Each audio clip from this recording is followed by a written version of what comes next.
Today we have Catherine Hickem. Hey, Catherine, how are you? I'm well. How are you? Doing well. So, you don't really deal with step families and blended families as much as you deal with parents and their adult children, correct? In my career, I have dealt with every combination of family there is to deal with. So, blended, step, adopted, um, inherited, every which way but loose. Yeah. Relationships are complicated and they come in all shapes and sizes. So, Yeah. Step family relationships just make it more difficult, they of do. course. Right. Yeah, because I was looking at your stuff and you're parentingadultchildrentoday.com, right? That's exactly right. That's who I am now. I started my career as a therapist, and probably for the first 20 something years of my life, I focused on parenting under 18, Okay. and so all the different ages, stages, issues that come with divorce, marriage, blend, step parenting, grandparents raising children, uh, health issues, all kinds of stuff, and then really felt compelled to look into the issue of adult children because first of all, I had adult children and Mm-hmm. I began to listen to all that was happening in their friends' lives and started really paying attention. And so it really has never left me. It's really been a call, a conviction, and just a sense of we got to do something to help them. So Oh, that's yeah. kind of where I am. Well, of course, we are a step family, blended family podcast, and we actually promote the step parent not parenting the children. Yes, I agree. But there are times that that doesn't work for people, and we get it. Right. But also, I know a lot of our listeners have kids of their own. Hmm. And so I think this will be very beneficial. I've got questions because my sister still lives with my dad, Hmm. and she's in her mid 40s. Yep. So I've got questions because my dad will not do anything about it. So, Yep. and I know my family's not the only one that's dealing with this. No, there's issues all across, not just the United States. I think probably around the world, to be honest with you. But I think families are families, and there's pain sometimes. There's dysfunction. There's brokenness. There's stories that we don't all know about in families. There's secrets Mm-hmm. that Lots of them. impact, right? That impact choices, and that can be painful and it can be difficult in dealing with families. So yeah, good Yeah. for you that you're addressing them because we all need to put things out in the light so we can get better. Well, not only that, but I don't want to have to raise her when my dad dies. Right. I'm not trying to be disrespectful, but she's not my responsibility. She's not my kid, right? No, no, that's right. She's an adult, Right. And she right? needs to do adult things. Right. And so, there's some reason and relationships, there's always a reason why people do what they do. Mhm. What's difficult is that we often don't understand what those reasons are. Right. So have you noticed, because I feel like everybody else is talking about this, about kids nowadays? When I was growing up, when you turned 18, you were pretty much moving out soon thereafter. Hmm. Now, granted, you could afford to do that. You could have a Right.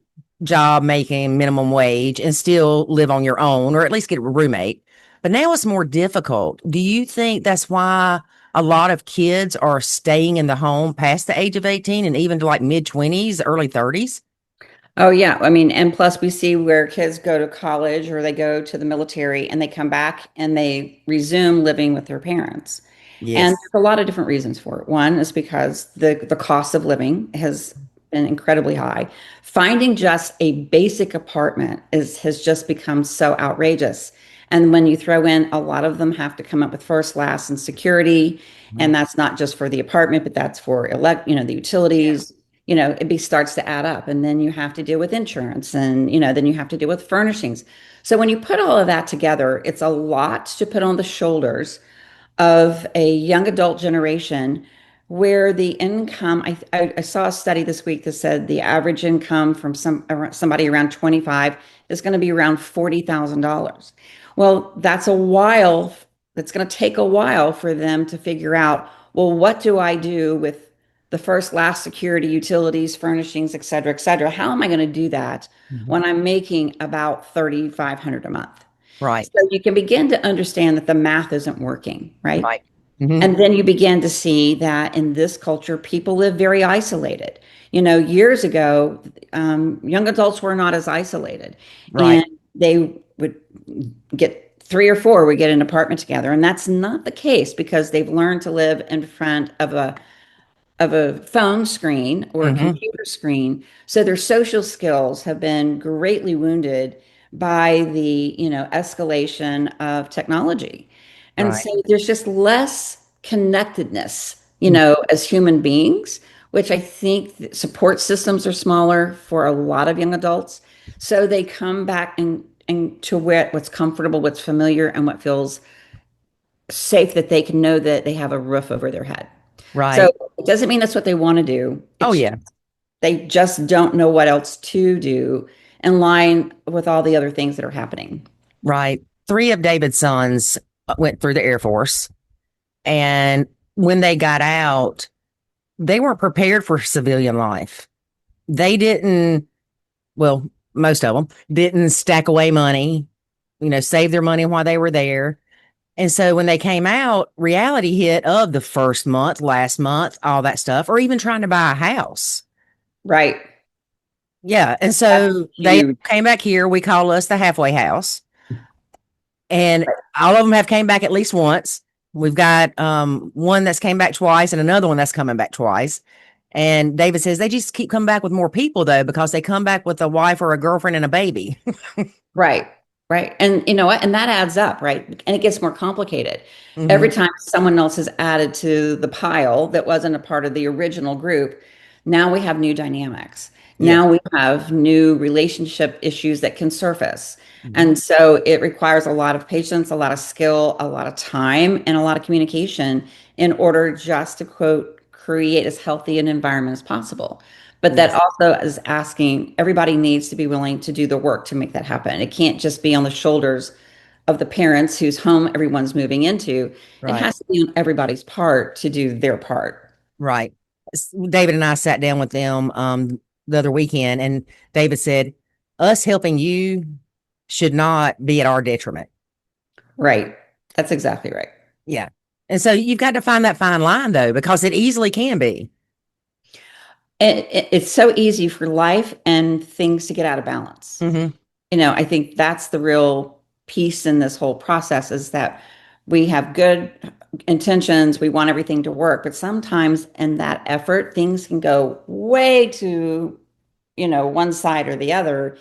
And everybody starts to feel the discomfort that comes with things being out of balance. And Right. so, I think we have to maintain respect, but respect means I'm not going to let you carry the whole load, Right. right? I'm going to do Mhm. my part. And I'm going to ask if I'm moving in, I'm going to ask, what can I do to Right. help, while I'm living here, how can I contribute to Right. make sure I'm carrying my part of the load to make this family run efficiently? So Right. it's a question of the challenge is, and this goes for both parents and for the adults, adult children, and that is we fall back into the habits and patterns that we had when we were younger or they were younger, Hmm. and we were the parent and they were the kid. And so we're Right. bringing adult expectations and adult communication skills. We're resorting back to our old parenting ways or our old child ways. And Right. that's when the rub starts to come. They look at it as this is their house. They Right. don't look at it as their visitors. That's it. That's right. And that's that whole part of when you move into the adulting stage of life, they are still bringing their childhood with them, and they've gone back to the childhood home where they were a child, Hmm. right? So the differentiation between what it was like before they were adult and after, they don't mentally make, Right. right? And it's not until as the parents, as adults say, hey, things have shifted, things have changed. Yes, this is still your home base from where you were raised, but things have changed. And we got to talk about what those changes mean to you and to us, Hmm.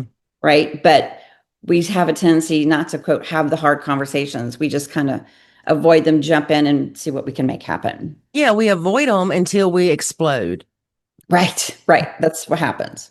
Yeah, one of the step kids and his wife and baby moved in, and it just happened to be when the child was going through his screaming phase. Oh, yeah. Lord Jesus. I have many podcasts where you hear him just screaming in the background. It Hmm. drove me crazy. Right. And I finally told David, I said, something has to give because I'm going to flip out on somebody. Because Yeah. it was not like they were trying to stop it. It was, well, he'll stop eventually. No, I'm, Hmm. I'm going to kick you all out of the house in about 2 seconds. Right. So you have to lay those boundaries and what Well, you expect. yeah, see that I think you hit on a really important insight.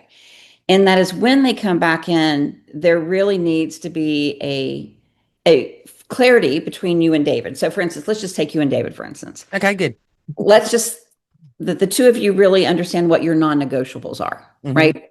And if your non-negotiable is, I don't want a screaming kid at 3 in the morning that's allowed to scream for an hour without someone doing something, then it's about, look, we understand children are children. We understand that they're loud and they can be noisy.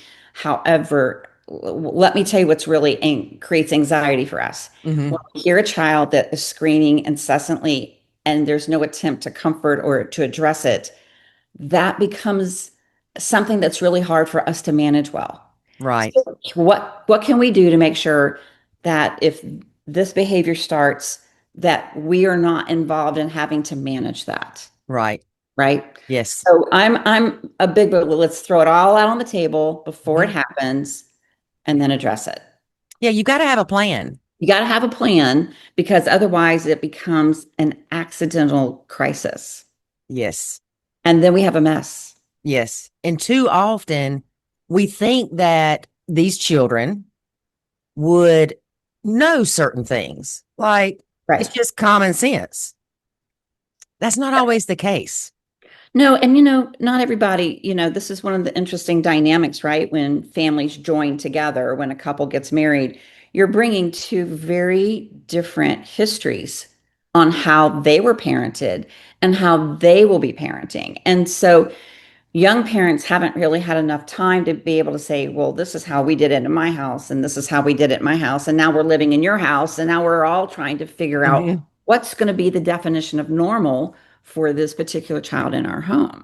But Right. it requires insight, that requires communication, that requires time, to say this is really important. And I think too often we're having those conversations on the heels of an event versus as prevention. Right. Just like Right. when you're parenting a child, it's better to figure out in your head, if my son does not do his chores, this is the consequences, rather than waiting until your son doesn't do the chores because you're angry then. And Right. then you're liable to go, you're on restriction for 6 months. You're not going to stick to that. Right. So it's better to have the plan for how you're going to handle those situations. Well, I also think it's fair to, let's go back to to a child, for instance. Okay. It's really fair for them to understand, here's the rule, and here's the consequence if you violate it, and here's the benefit if you don't. Hmm. And whatever choice that you make, I will simply enforce the consequence or the benefit of that choice. Hmm. So that way, the parent isn't the bad guy. You're simply honoring, respecting the choices that they make, and then they have to learn to take ownership and responsibility for their choices and the benefits or consequences that come with it. Right. One of the problems we have culturally is that we have not been very good at having people be accountable for their behavior. So that lack of accountability has caused them to not learn lessons. And Right. when people don't learn lessons, they don't learn coping skills. They Mhm. don't learn problem solving. Well, then we now have people who are fearful or anxious around conflict. They don't know how to, quote, have differences without being difficult. Right. They take it personally instead of keeping it on the issue. They take it as some kind of personal rejection. So Yes. at the end of the day, the real issue becomes what needs to happen in order for us to all function in a very healthy, respectful, appropriate manner. I don't have to get mad. I don't have to yell. I don't have to scream, Hmm. but I have to have clarity and I have to know what my values are, what my priorities are, and I have to be willing to know where are my non negotiables. Right. You right? don't need 100 non-negotiables. Oh, no, absolutely. You just need a few, Yeah. right? Just a few. Hmm. But we have to be able to say, there aren't many hills I'm going to die on, but this is one, right? Right. And Yeah. so Like you're not going to bring hookers and blow in my house, right? that's right. That's a great example right there. Okay. So it's important. And if and typically our children who've grown up in our homes, or at least with one parent or another, they have a pretty good idea who we are. Right. They have a pretty good idea what's important to us and what's not important to us. Hmm. So it shouldn't be too much of a stretch to have that conversation because they're pretty familiar with us at this Hmm. point. But we can't make assumptions. We Right. can't assume that they remember, especially until mid 20s, because remember, they're going through that brain development phase and stage Hmm. where their brain is not in their best form of executive functioning, right? They're Right. more impulsive, reactive. They may not be as organized. They're more likely to take risks, all those things. So we can't assume that they're remembering everything of what it was like when they lived at home, but we can say, here's what hasn't changed since you moved. You Hmm. know, we're still the same people in a lot of ways. Hmm. And one of the ways we're still the same is that we're really not going to let people come in and shack up in our homes. Right. It didn't change. So, Exactly. however you need to work around that, Hmm. well, that's something for you to figure out. But in our home, that's one thing that's where we're going to draw the line. And Right. so we love you. This has nothing to do with whether we love you. This Hmm. just has everything to do with when we go to bed at night, we need to be peaceful. We don't want any drama. We're just not up for that. Right. Thank you for understanding. Yes. And pick up after yourself. And yes, and by the way, Well, one thing we did experience, which was kind of interesting, is one of them moved back in with his wife. Well, she waited on him hand and foot. mm, So, I mean, kudos to her for doing it, not me. Kudos to him for having a wife that does that. But so he wouldn't do things and she would be busy doing something else. And I'm thinking, oh no, this isn't going to just sit here because there's common areas, right? You can do right. what you want as long as you don't attract bugs and all that stuff in the bedroom. But the common areas, the kitchen, don't leave food sitting on the counter. Don't leave those things. And if you're expecting your significant other to do it, then you need to tell them, hey, I left a bowl on the counter for you to go get, which in my mind is crazy. Mhm. This is in 1940s, right? Right. Well, and I think you can say everyone in our home is expected to function as an adult, Right. right? Um, Hmm. and David could say, "Hey, man, I pick up my own bowl. Men in the David house are gonna." doesn't. Oh, well, then he's Well, just doing he what Daddy did. does, but he puts it in the sink, which that's a Right. whole nother story. You know, I'm not Right. gonna say men, but But I think this is where these families living together can get really touchy because our relationships look very different. right, Very, very different. And so, but I think we have to say, here's what's not okay. right. Leaving dishes out on the counters. I don't care who it is. It can be Attila the Hun, it can be, Hmm. Jack Rabbit, anyone you want. But Right, this is not an option because we don't want bugs and not an option. So I just need you to figure it out. If your wife's not around to do it, that's up to you. yep. Guess what, buddy? You have to Guess do it. what, buddy? You can handle it. Yeah, give them the power. Right. But I can see where they could kick into that childhood mindset. Absolutely. Mama always took care of this when they were here. And so all of a sudden, mama's not here to take care of you. Your Right. wife may be, or your girlfriend may be, but they're not doing it to the extent mama did. So it's teaching them to be an adult, really. Yeah, that's what it is. Yeah. And again, depending on where they are developmentally, um, they will get there. They'll figure it out, right? They'll figure it out, but sometimes it just takes us having clarity. Sometimes we just have to be clear, Right. right? Now, what about when a child will not leave the home? Okay. Okay. That So, is one of the biggest fears of step parents that the step kid is going to live there when they're 30.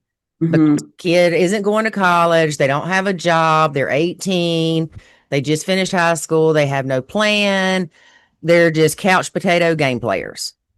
Well, first and foremost, that issue starts with what's happening in the marriage between the parent and the step parent. Hmm. That conversation needs to have real clarity over, was this an issue that was addressed before people got married? And if it was, great. But what is the expectation that has been set forth Hmm. for this adult child? And how is it creating a wedge in the relationship and the marriage? Okay. Right. Hmm. So there's the issue of how it impacts the marriage. Okay. Then there's the issue of between the parent and the child who has not left. And so the question becomes, is this about what's the driving reason why the child has not launched? Hmm. Okay. Is it emotional dependency of some kind? Is it financial dependency of some kind? Is it a is there fear? I would beg to say that there's probably a lot of fear that Yeah. has undermined that. And so at that point, then it's like, okay, if the fear is what's driving your inability to launch, to create your own life, then we need to get you help. Right. Okay. Hmm. So let's talk about what that would help look like in this situation. Hmm. Being again respectful and saying, we've got to figure out a plan because it's not in your best interest to live with mom and dad the rest of your life. Right. And that's not what our job was. Our job was to prepare you to launch you into life Hmm. so that you could have your own, you know, purpose for being and go out and explore the world for yourself. But if Right. you're frightened by that, then what needs to happen in order for you to deal with this fear? Right. And then there has to be some accountability, right? And whether that you start charging rent, you know, Right. and you can put that money aside, give it to them and say, we've saved up enough money for you to be able to leave on your own. Hmm. But we're going to go and do a family therapy. We're going to go to do family therapy to get to the bottom of what the fear is, what Right. inhibited you from being so paralyzed that you can't function. You know, Hmm. I would treat it as a concern and not as a power move or control move. I would treat it as there's a real fear that's undermining this young adult's ability to function. Right. Like your sister, there's something with your sister, and I'm not going to. I don't know enough about it, but you brought her up at the very beginning, and that is she's still living with dad. And sometimes there's interdependent relationships, like it helps dad on an emotional level. Hmm. Her presence there might be somehow or another sustaining for him. There's needs being met or it wouldn't be happening. Yeah. Uh, Okay. so a friend of mine, we laugh because we both have two siblings, and our siblings are very similar and very different from us. So he had a brother that kind of was the same thing with my sister, wasn't motivated. My sister hasn't worked since she was like 20. She's lived off my dad. I'm going to not call her a mooch on here. Um, and her husband lives with them now too. But we had a get together with my friend Danny and his mom because they grew up across the street from us. And she was telling my dad, she said, "You're not doing her any favors by letting her not pay her insurance and not paying for the tires on her car and all this stuff because when you're no longer here, what is she going to do?" And of course, my husband looks at me and said, "She's coming to you." And I said, "Oh, no. Oh, no. Not going to happen," Right. which it will happen. I know. And I have to be strong to not continue to enable that behavior because it's not as simple as she's living with him and is helpful to him. It's a hindrance financially, Yes. cleanliness, and he has, I guess, his own guilty parent syndrome. She's my daughter. I can't kick her out. Where would she go? Mhm. And I'm like, well, what's going to happen when you die? He said, well, I won't care then because I'll be dead. And I'm like, but I'm not raising her. I'm not taking care of her. Mhm. And, she's one of these people. And I'm not trying to bash her. We're just so different. But if you try to talk to her, she gets upset. I've got Mhm. ADD. That's her fallback. Well, so do I. You learn how to deal with it rather than researching how you can get away with not doing things because of it. Right. But she's the baby. Right. And so, I mean, it's at the point where he won't do anything about it. I know he won't. Hmm. Even if he had the opportunity to leave that house and go live somewhere else, he wouldn't leave because of her. Right. Brene Brown, who is just a brilliant mind and a great researcher, once asked the question, do you believe that people are doing the best they can do? Mhm. And she said, I really struggled with that for a long time. And she talked to her husband, Steve, about it because he's a pediatrician. She said, do you think that people are doing the best he could do? And he says, I need to think about that. And he came back and he said, I don't know. And she says, right, you don't think they're doing the best they can do. And he says, well, the truth is, I don't know if they are or not. He said, I just know that my life is better when I believe that people are doing the best they can do. Yeah, I like that. And I thought that was a great perspective. But I'm thinking that ain't the best. Well, right, it wouldn't be your best, right? Right. Right, Yeah, I don't even think it's her best. right. But But when I someone can't want doesn't more for live, her than she wants for herself. I sort of say, and you've hit it right there on the mark. When someone isn't living up to the vision that you see that they have the potential to reach, then there's something that's inside of them that is wounded, Hmm. that has not healed, that says, I am worthy to be able to live at another level. And I'm worthy to be accepted for who I am. And I don't have to be everything to everybody, or I don't have to be perfect in order to be enough. She Right. can learn maybe how to be enough for herself. Hmm. So that undermines people. Again, I'm not excusing, but what I No, I notice, get it. Yeah. is that when people don't feel they're enough for themselves, they really don't know how to be enough for anyone else. Right. Because you can't give what you don't have. Right. Exactly. And it's sad. I mean, it's a sad situation. It's frustrating to the people who love them because we see something totally different, right? Yeah, We, because I go in and I'm like, okay, I'm going to talk to you for 3 minutes and I'm going to drag a broom behind me. And it causes, no effort, requires no effort. And let's see how much junk I get up. I can't. I can't do that. But you can go bowling. And I'm like, makes no sense. And I get the being overwhelmed part because right. it happens to me. And I will get overwhelmed. My office is a hot mess. It is always a hot mess. And I'll go through phases where I'm like, I'm going to clean it up and it's going to stay that way. So I'll take a tote and throw everything in it and do one tote at a time to kind of go through things. But it never fails. It goes back to the way it was because it's everybody's dumping ground, right? You Yep. just dump everything, hide it in the office, hide it in the office. But it's hard for me to understand how she couldn't want better for her own living arrangements. And I remember my older sister, we moved her out closer to us. She was in a very bad situation and she passed away. But I Mm, remember her telling me, she said, I took her all these new jeans that I had, and she said, you've always wanted more for me than I've ever wanted for myself. And I'm like, how is that possible? mhm. I mean, this was a girl that she used to work at Barclays of America when she was 20 something years old, making 100 grand a year. Now, this was back in the day, the Right. early Right. 90s. She got addicted to alcohol and drugs, and it just ruined her life. Yeah. And I mean, it's easier for me to understand that if my other sister was an addict, Mhm. it would be easier for me to understand. But maybe part of how to reframe maybe your other sister, Hmm. it's just her behavior is just another form of brokenness. Yeah.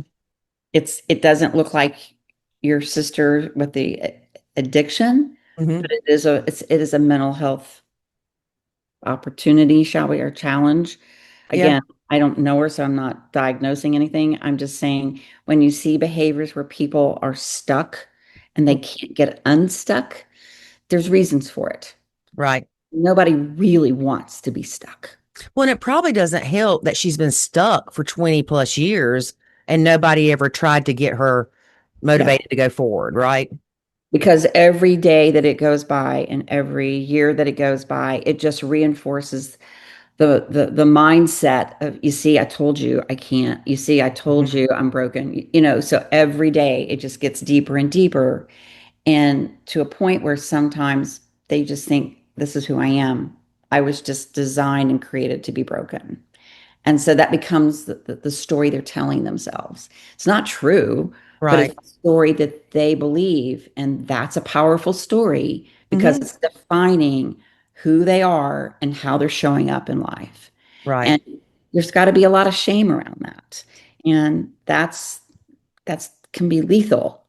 Yeah. Shame is very powerful, self-damaging behavior. Right. And I'm sure that I don't help it at all when I talk to her because I don't understand it. Right. It's like when David's kids were in school and they would struggle with school.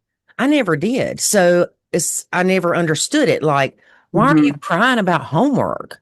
I mean, I was like, oh yeah, notebook, pen, I'm happy. I love stuff like Right. that. So I never understood it. And then when my son, when he started having homework and stuff, I expected from him what I went through. So I Right. was on him like Johnny on the spot. And he's getting ready to graduate with his bachelor's and he's got a 4.0, Right. but he's capable of it. And not that they were dumb or anything, because that's not the case, but Right. we all have different skills. That's And right. writing papers and stuff was not theirs. And it stressed them out. Well, and I think especially, there's a lot of pressure, right? Mhm.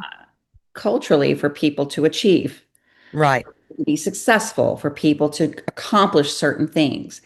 And I can tell you some of the most amazing people I know were not great students in Mhm. terms of the academics, but boy, have they made a difference in the world. And boy, are they outstanding in the fields that they chose to go into. Oh, yeah. And they figured out how to learn differently, which allowed them to excel in a place that was really important to them. Right. But, you know, it's so interesting because you never know what is that formula for each person. Everybody has their own unique code, Hmm. right? Their own unique sense of a group of characteristics that make up how they're going to function in the world. And some it's very clear to us, and some Hmm. it's not. And some are late bloomers, and some are early, bloomers. But it's really comes down to, what do I believe is true about me? Right. Now, I'm And sure. I'm sorry. Go ahead. no, I was going to say, and I just think a lot of people didn't have anybody speak into their world that says you can do anything you put your mind to, Right. right? Yeah. And You for my bumpy, sister, but you'll get there. instead of, oh, you can do it and being encouraging, my parents were probably like, oh, it's okay. You're the baby. And I Oh, told them when I was probably 12, I said, she's going to live with y'all forever and never do anything because you're not making her do chores. mhm. Well, and like I said, sometimes that's a self-fulfilling. I mean, that's a prophecy that gets spoken because you can see early on that they may not want her to leave. Right. She may have been the glue that actually could have held them together. Hmm. I used to see it in therapy. There would be issues and challenges and problems, and you'd have all of a sudden you'd have this really good kid do something really bizarre that would create a lot of crisis. And what he had done is he'd become the identified patient in that family that made all the other family members rally around and say, oh, we got a problem. And so now together, we've not been able to be nice or talk to each other, but now we have a common problem. So now we're going to all hover and go fix the common problem, which was this good kid who did something stupid, but he got Right. everybody focused on the same thing for a moment in time. Right. Well, the clinician, we would say he was the identified patient. He was the one who actually was going to end up probably saving the family because he created the crisis that would force people to get out of the comfort zone of their dysfunction to have to now get help. Right. Right. And that's what kids will do. They will try to save the family by throwing themselves under the bus or doing something that's going to cause pretty significant attention. Yeah. Yeah. Now, I know you've probably heard of the Gallup Strength Finders. Yes. So most people do the top five. Mhm. And I went ahead and did I think it's 34. There's 34 total. And Learner is my number one. So that explains why I love school. Right. Give me a math problem. I'm in heaven. You Hmm. give David a math problem, he's going to laugh at you. But he has a lot of different strengths. One of his is futuristic. And I laughed when I looked at mine because mine's number 34, futuristic. I said, that's why I can't have a vision board. Right. For me, everybody's like, oh, you need a vision board. I'm like, but that makes me feel like I'm not thankful for what I have. Hmm. So I have trouble with that, whereas other people don't. But it was funny to look at that stuff, especially with what I do as a job now. I'm not an influencer. That's not in my nature. Right. So my top five, none of those are influencers. It's like I think seven or eight. So that's why it's so hard for me to do this sometimes because I'm not going to be on TikTok going, and stuff like Right. that. But I But think that Strength Finders is great to look at, and not just the top five, because no, it that's right. may help you understand. Okay, the reason I'm not comfortable doing some of the stuff I'm doing is because it's not me. It's not in my makeup. Mhm. But I also like Strength Finders because it really helps you understand other people. And Mhm. like if you're with someone for a while, you start to go, they're really good at that. You can just see it's a natural ability. It just comes very easily. And then you can actually go look over here and go, okay, where would this fit in? It just kind of helps you understand this is where they thrive, especially if you're building a team or, even like with family members. You may have somebody who doesn't like let's say it's holidays, right? Mhm. Some people love holidays, some people are not holiday people. But if you're trying to create a dinner or some traditions, once you have an idea of how they show up for one or two times, then you can begin to see that moving forward, you might have somebody who's handling details in the kitchen where you have other people who might really be over here and they're the relationship people. Mhm. I'm saying. And so everybody has their spot and their place. And Right. it just makes it easier when you really understand where do people feel like they're the most alive. And I Right. think when we find their strengths, it really helps them thrive. I'd be really curious what your sister, if she had that book, what she would find out about her strengths. Well, I'll have to get her to take it, and I'll even pay for it for her to take it. Yeah, and just and because I think it might help her to see that she's going to have strengths in there. Hmm. She may Oh, not and have she's thought. a genius. I Yeah. mean, like growing up with school and stuff, she also made straight A's and very, very high Q, but something just doesn't motivate her to physically move. You know what? I've seen it. I've seen people with homophobia. I mean, they just can't leave the house. Yeah. That's agoraphobia. They can't leave the house, Hmm. and they don't know how to really deal with life. They don't know how to deal with the world once they get outside the familiarity of their comfort zone. Yeah. So I've seen quite a few people who've actually been paralyzed to that point. Hmm. And and they're embarrassed. They don't want to admit that. They don't want to Right. let the world know that they're not comfortable out in the world. But Hmm. it really is true. But when inside the four walls, they feel safe, it's structured, it's familiar, and they can breathe and they can function. Right. No matter how messy or anything else, that's their house. That's what they're That's right. comfortable in. Just That's like the people that complain, that's their house. They're right. comfortable with complaining. Yeah. Yeah. And it's become the patterns of behavior are what make people like you can really watch what people do and what people don't do. That'll tell you a lot, right? Hmm. And so when people can't see things like messes on the floor, well, now we're getting into a condition, Hmm. right? She'll love knowing she's got a condition. She's been trying to find about 30 every day. I'm kidding.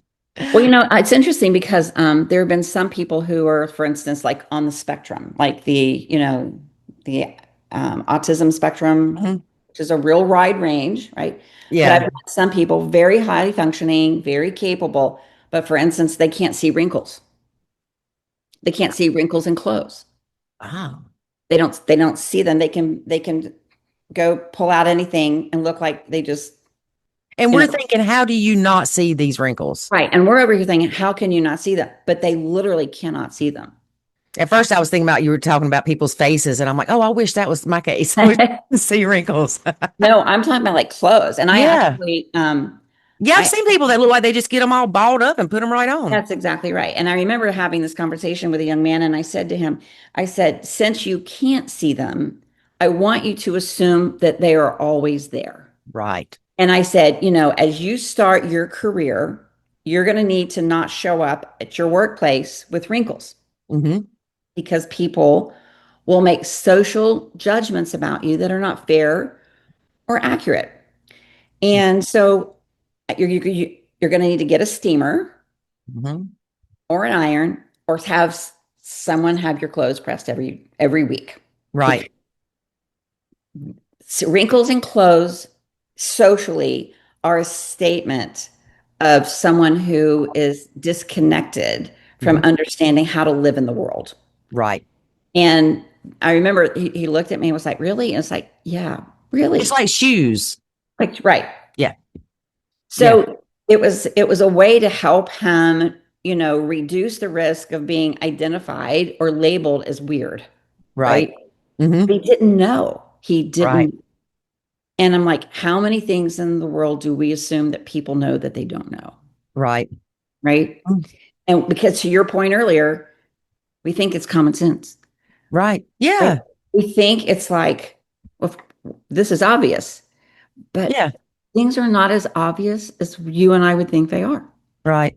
So I'm like, okay, how can I help him navigate the world in the best way possible for him to have success? Right. And so if he wasn't noticing wrinkles, my next question was, what else is he not noticing? Right. Hmm. So, sometimes we just have wonderful people in our world who aren't wired the way we're wired, think the way we think, see the things we see, That's what hear makes the world, right? that is what makes the world that sometimes though it gets complicated when their world intersects with our world and our worlds are extremely different. So Right. Yeah. I've those are actually I've actually had several stepmoms that are on the spectrum as guests on our podcast. And one lady I was talking to, and I was like, okay, so give me some examples of things that you deal with. She started naming stuff, and I'm like, that sounds like me. That sounds like me. I'm like, okay. I think if everybody took that test somewhere, we're all on that spectrum. It might be this much, it might be this much. right. But I Hmm. think and I think that's one of the things that makes me kind of sad about the current world is that we're so quick to jump to judgment instead of curiosity. Hmm. And I think as a parent, regardless of how old my children are, I owe it to them to stay curious. I owe it to them to ask good questions and not assume that because they lived with me the first 18 years of their lives that I know who they are now. They've Right. unfolded, they've changed, they've grown, they've explored. Um, I think we will be a better parent to adult children when we see them as adults, but when we understand, I can't wait to see who else I'm going to get to know them as Hmm. because they change. Like we've Yeah. changed, right? Right. Different. We've grown. Some of us have a few rougher spots around the edges than others right now. Hmm. But at the end of the day, I think curiosity is one of our best friends. Right. And being able to stay that with them is honoring. And Right. it's, I want to know who you are today. I don't Right. want to keep you pigeonholed of who I thought you were as a 13-year-old, Hmm. you know? And Yeah. so they want us to know them. The question is, are they safe to tell us? Right. Yeah. Right. And I guess my thing is too, I just automatically with her when I say something like, you need to do this, daddy needs you to do this because I can't take care of him in that house under the conditions they're in. It automatically turns into, you need to look up this. I've got this. You need to look up this. They say people with ADD more apt to have this. And so she can do buttloads of research. And maybe that's what she needs to do as a research person or something. But to me, it comes across as no matter what you say to me, it's not going to matter because I've convinced myself that I can't do anything because of my ADD. Mm-hmm. Mm-hmm. Yeah. And it's frustrating, like you said, because you've got two different paths that are completely different crossing. Yeah. Yeah. And when your heart hurts, and part of it's because you don't understand, because it's so foreign, Hmm.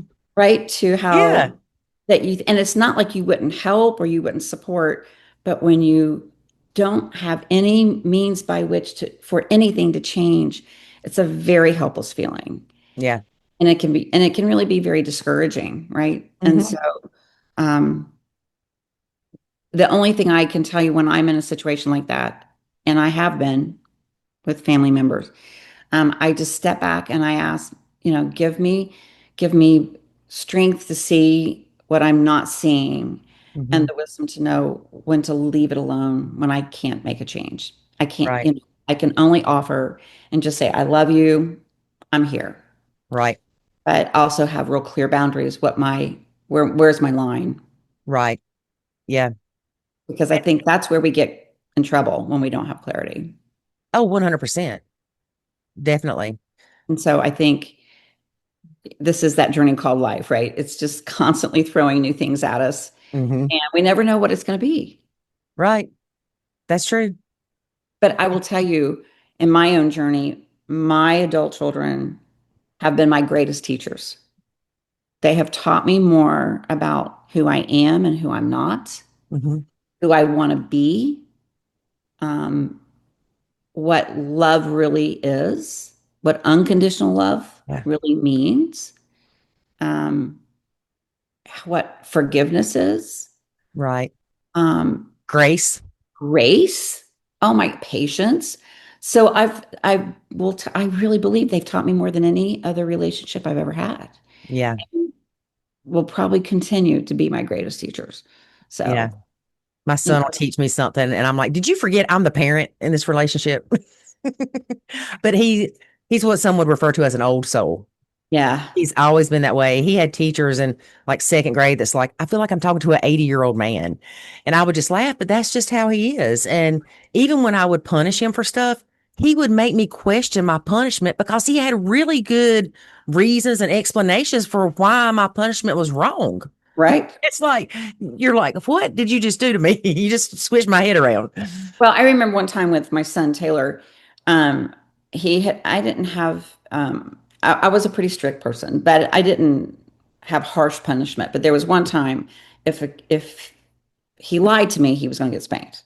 Yeah. And I didn't spank often, but Hmm. there was you were lying to me. That would be the one thing. Yep. That's how my daddy was. Do not lie. Do not lie. And so I went in there, and he was leaning against the bed, hands on the bed, ready for me to spank him. And I said, "Son, it breaks my heart when you make a choice, you knowingly break a choice that you know has a consequence that I'm going to have to carry out, that I hate doing, that I don't want to do." And he turned around and looked at me. He says, "Mom, you got to do what you got to do." And Bend over, boy.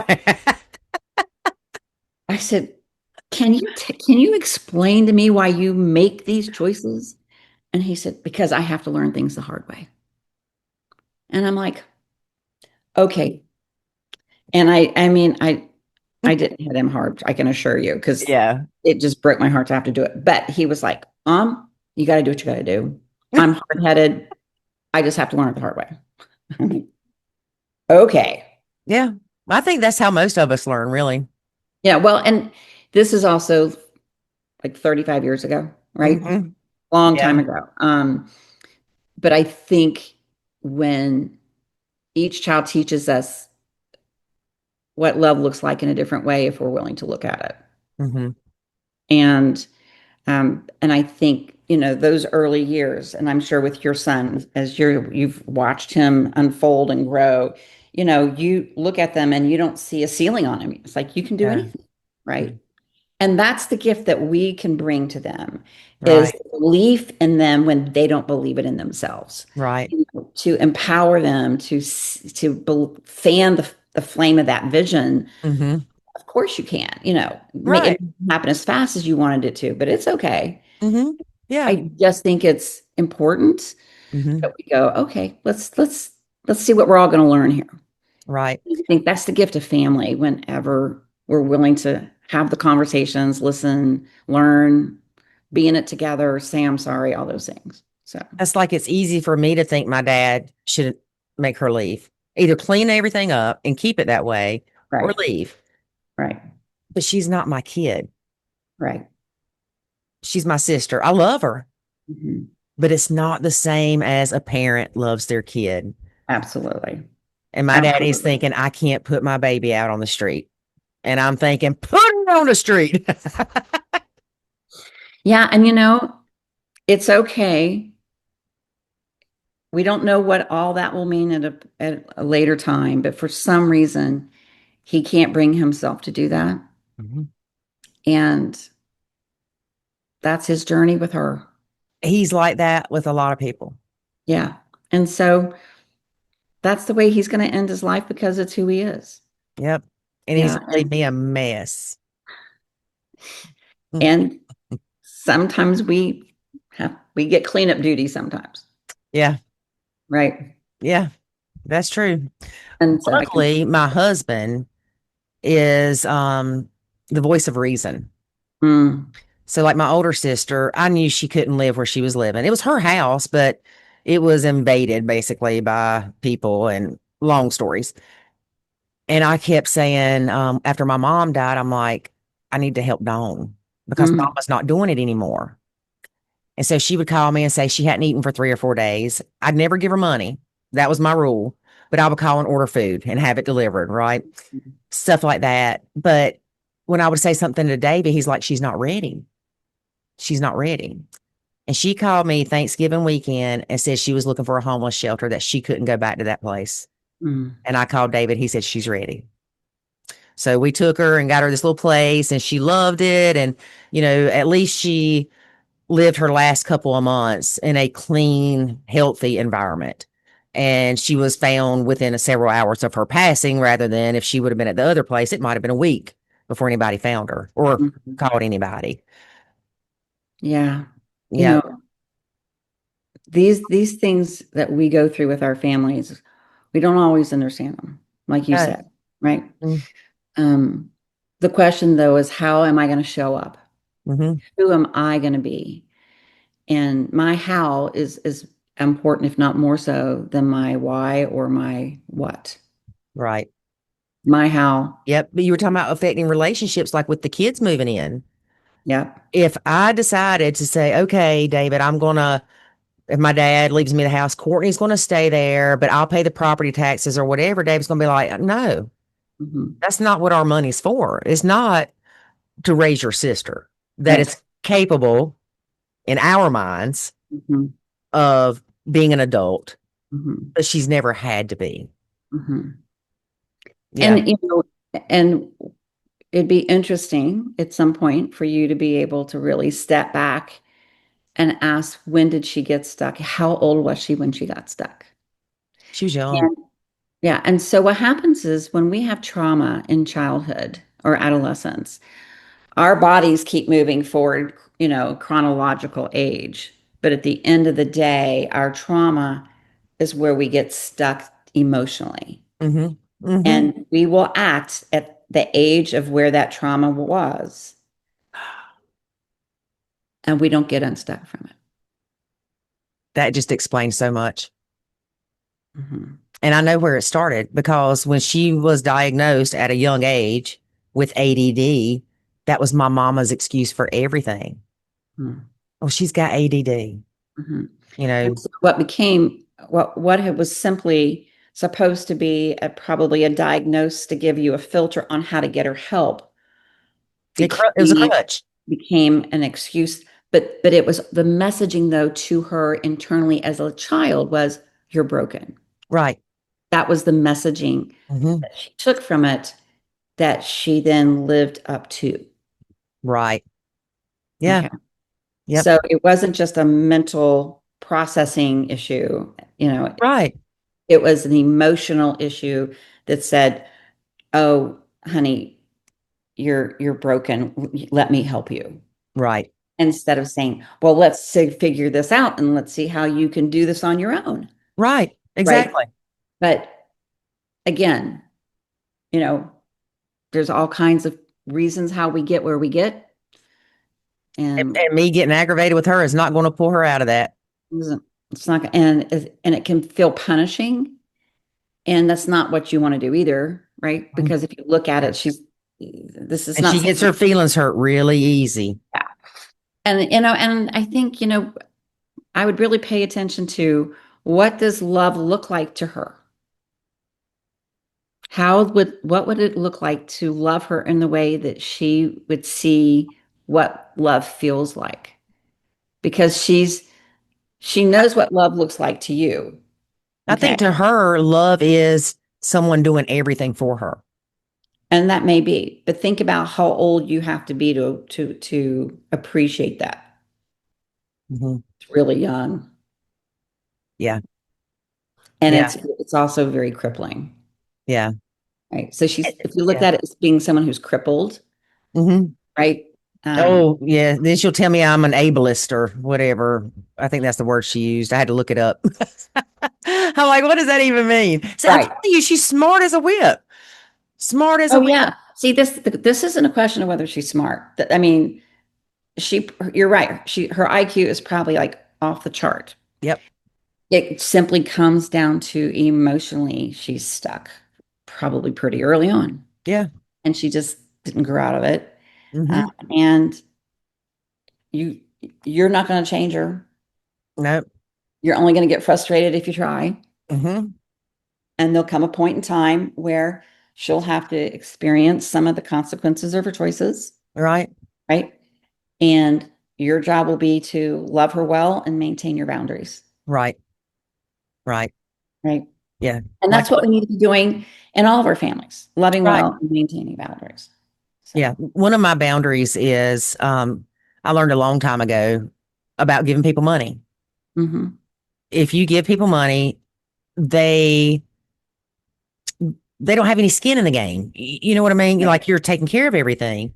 So say a family member says, I need to borrow money. My response is going to be, I can't help you with that, but I can help you figure out how to not be in this situation again. Right. See, and that's a wonderful boundary, Hmm. right? It says, I'm not abandoning you, Right. right? I'm going to help. Here are the ways I can help. Hmm. I love you, and I know that you're smart, and I know you're going to figure it out. And here are the ways I can help with that. Right. That's honoring, it's respectful, it's clear, and then Mhm. it empowers them to make choices and decisions. And it doesn't cause problems in my relationship with my husband. That's exactly right. Yeah. And that has to be considered. Yes. We have to make sure we're aware of our priorities. Yes. Yeah, that's a beautiful way for you to Mhm. be able to do that. It's just we have to practice it. Yeah. And it's hard. It is so hard. And So I'm really sensitive. I know I may not come across that way when we talk about my sister, but I really am. And it's like I don't want anybody to struggle. I've been there. right. But the difference in me and those same people, like my sister, and even my older sister was like this, is I'm not going to pick up the phone and ask my daddy for money. I'm going to go sell everything I have Mhm. because I'm not going to do that. Right. And I remember one time I was in and out of the court system forever with my son's daddy. And he took me back one time and my daddy said, how much money you got in your savings account? I said, well, I just had to drain it to retain an attorney again. He said, I don't like that. And he gave me a check. I said, no, I don't want it. He said, please take it. And I just looked at him. I said, the only way I will take this is if you let me clean your house every other weekend for 6 months. And that's what I did. Hmm. But I'm one of these people also that I'm like, maybe so independent that I'm like, I don't need anybody, or I'm going to make sure I don't need anybody. I don't want to be one of those. I don't want to be like them. Well, I also think, you've probably seen where a lot of people have taken advantage of the goodness of their parents and have lived off of them and My used sister. them, and have used them, right? Yeah. So therefore, your way of being able to honor your parents was not to do that. Yeah. Everybody has a different story. There's different reasons. There's different, sometimes people.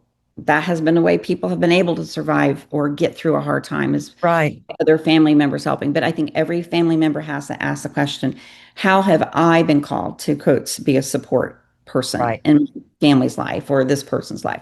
Everybody has to answer that question for themselves, Mhm. but it's a matter of, you know, we are all in it together. Life is not, we were never meant to live as an island. We were meant to live Right. in connection with each other. Hmm. And so we all can contribute something. We just have to be really clear what our something is, what our something's not. So we're not bitter or resentful, and where we've said yes when we wanted to say no, Hmm. that we're healthy. And Right. Yeah. we all have to work on what that means. And that takes some time and energy and commitment. I remember one time my older sister had came to the house and she saw something she liked that I had. She said, "Can I have that?" And I was astonished. And I just looked at her. I'm like, "Why would you ask me that?" I said, "Why don't you say, 'Where did you get that? I like it.'" She said, "You wouldn't believe the stuff people have gave me just because I asked." I'm like, "Oh my gosh." And again, I cannot fathom that in my brain. Right. No, I know every once in a while, you'll come across a situation and you're kind of taken aback, like, Yeah. well, that had a lot. You took a lot of guts to ask something, Yeah. right? Like Because you're ballsy. yeah, it would never dawn on you to ask for something like that. Yeah, that's crazy. But but we never know how people get raised, right? Some people, that was the definition of normal, Hmm. right? And Yeah. so it's okay that people are different. We just have to quote know who we are and who we're not. So Right. we stay true to ourselves. Yeah. And then the other thing we have to be careful is we don't try to make everybody like us Yeah. because the truth is they're not going to ever be, and that's not our job, No. And right? how boring would it be How boring would it be? if David was like me? No. And if everybody was like David, I would go crazy. The Right. world couldn't handle a bunch of Davids. Yeah, well, I think that's the beauty, right, of us all being uniquely created and designed. Hmm. It's that there's something that we get to learn. Everybody brings something unique to the world, and we get a chance to hopefully walk alongside each other and learn what those things are because it makes the world a better place. It Right. makes And us better everybody people. together is one big strength. Yes, absolutely. And it's just this is the thing that I don't want to focus on what how we're divided. I want us to focus on what we have in common. Right. That's what the strength is our the commonality of our humanity and the goodness that can be out there when we focus on it. But Right. when we can focus on all the differences, and that can be a Yeah. splinter instead of a unifier. So Right. Well, that's like the strength finders.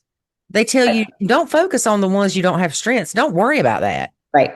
Don't worry that you're not futuristic or you're not whatever.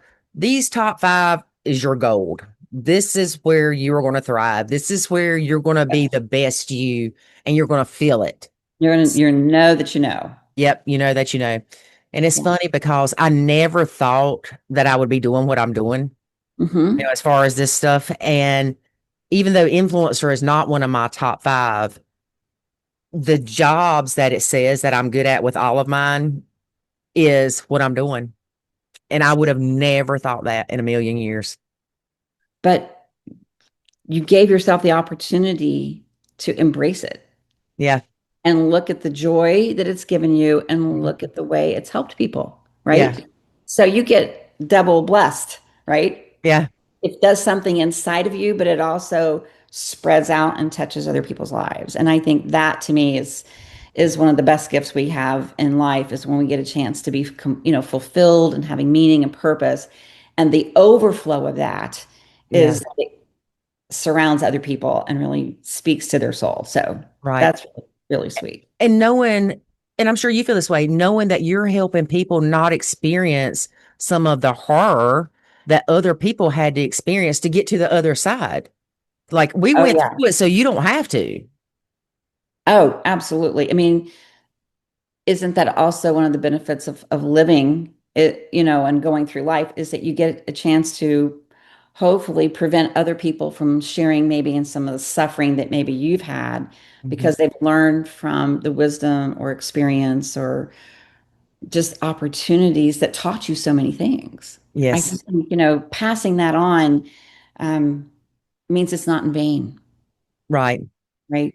Yep. there's a richness to knowing this is not in vain. And it wasn't just about me. This was about how I could actually help other people not have to go through maybe what I went through. Right. Yeah. So It doesn't cost anything to be kind, right? it does not. Does not. It's a blessing, actually. And I'm going to have to remind myself next time I talk to my sister. I'm going to have to write it down. It's be kind, be kind. Because it's easy for me, I guess because she's my sister, to get in that battlefield mode, you know?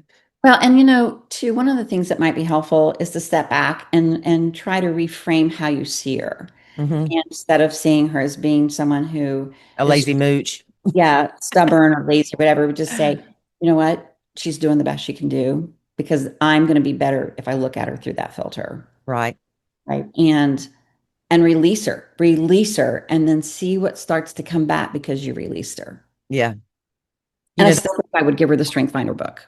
right. Yes. You know, that's one thing that David says is his pet peeve when people say, I'm doing the best I can. He said it's one of his pet peeves. And I know Well, I've said it plenty of times because, as a woman, we mainly take care of the house and all this stuff. yeah, And if something gets said about something not getting done, you take it personally. Like you said, right. we shouldn't. Sometimes it's just a statement, but we take it as, oh, I failed in some way. I didn't live up to this or whatever. And so your automatic response is, I'm doing the best I can. Mhm. But Well, are you? Yeah. and sometimes I think what happens is that when we feel judged, then we get defensive, Yes. right? 100%. And then we also don't have the time to say, you know what, I am doing the best I can, and maybe my standard day doesn't meet your standard, Hmm. and it's just going to have to be okay. Right. It's just going to have to be okay because it has been a day. You don't have a clue about my day, and you don't have to know about my day, but this is the way the day went, and thank you. Yes. And Yes. just move on, right? One thing you said that's going to stick with me, and I wrote it down, was judgment versus curiosity. Mm. And I'm a very curious person. So I could see where maybe I could spin that with my sister and quit being so judgmental, but it's going to be hard. I've been doing it for 50 years. Well, and you know what I mean? The siblings get into those patterns, right? Hmm. And she's going to expect you to be judgmental because if Hmm. that's been a part of it, she's going to expect you to write her hard, be on her butt, and all that kind of stuff. But you could also approach her and say, you know what? I don't want to do this anymore with you, Hmm. right? I'm going to believe you're doing the best you can, or you don't even have to say that to her, but you just start asking, say, what's that like for you? You know, how, What's it like to lay in bed all day and do nothing and not want well, to do anything? but just I would actually ask the question. Ask it a different way. Yeah, I definitely would be saying to her, talk to me, where do you spend your day mentally? Where are you putting your energy? Because I know you're really smart. Hmm. So right now, what are the things that have your curiosity? Hmm. See what you can get her to, provide. Just see if you approach it differently, you might be start to get some different answers. Yeah. Oh, I'm sure because I've always approached it the same way. Uh, Right. And if you keep yep. doing it the same way and you're getting the same results, you're not going to get different results doing it the same way. Hmm. 100%. So Insanity, right? so let's see what would happen if you did it differently. Right. It's worth a shot, Yeah. 100%. right? Worth a shot. Yep. Worth a shot. Yeah. I'll have to have you back and let you know. I would love to come back, but I would also love to know how it goes. Yeah. So besides talking to me about all this stuff, what is it that how can people reach you? Do you have a book? Um, I'm working on a book. It'll hopefully be out next year. That's the plan, first part of the year. And you can reach me at parentingadultchildrentoday.com. okay. Um, I'm on TikTok, I'm on Instagram, Do you but do all the TikTok poses and stuff? I do reels, and I'll Oh. pick a topic that's a current issue and throw it out there and say, if this is where you're struggling, you may want to give this some thought or try this or whatever, because Mhm. this is a topic. There's 100 million parents of adult children in the United States. Wow. No wonder we're crazy. And we need help as a group of people. We need help. We need to be able to help people. And because there's a lot of issues, there's a lot of challenges, and we need to support each other. Hmm. And, throw a group of parents together. They're going to talk about their grown kids, Hmm. but we need to be able to talk about it on how do we help each other and how do we Right. help the issues, because the issues are big Right. Because and they're getting complaining about it's not going to do anything. and they're big, and they're the thing that's closest to our hearts. And yet it's 26% of adult children are estranged from their parents. Well, that was one of the things I was going to talk to you about too. Yeah. And there's reasons for that estrangement. Hmm. And most parents don't know what those reasons are. And Right. so I think we got to start talking so we can help parents know how to create connection, Hmm. and to be as healthy as possible. So our grown kids know where to come to when they're in trouble and when they need help. And I always said to my kids, I don't care how bad you think it is. I don't care what may happen. I always want to be the first person you come to and the first person you tell, because I'm going to be there. Yes. I'm not jumping ship on you. I'm not abandoning you. I Mhm. will be Yes. there. So that's my heart, to help Hmm. and to really get the word out. We're in it together. We need to learn together and support each other. And there's a lot of things we can do to really heal broken connections and relationships. So, yeah, have them just check out Parenting Adult Children today. There's a lot more to come. We're in the growth stages, and so unfolding stages. So let's see what God has in store for me. I'm not sure all the different ways we're going to help, but it's going to be a lot. It's going to be good.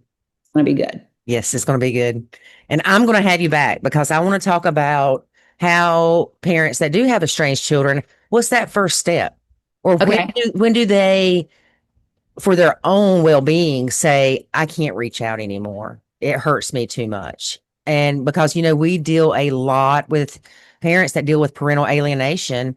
Yeah, And unfortunately, there have been several people that we have dealt with that, through Facebook groups or whatever, that they've committed suicide. I know. It's very scary and it's really hard. And this is the reason why I feel so burdened to let's have dialogue on this topic to see if we can stop some of this pain and get people reconnected to each other. Right. So I would love to come back and have this conversation on estrangement, because I think we really can do something about it. Yes. Well, I'm going to send you an email. We'll get that scheduled. That would be great. And it's been lovely to be with you today. Thank you so much for the opportunity. Thank you for talking to me about my sister. Absolutely. Thank you. Thank you.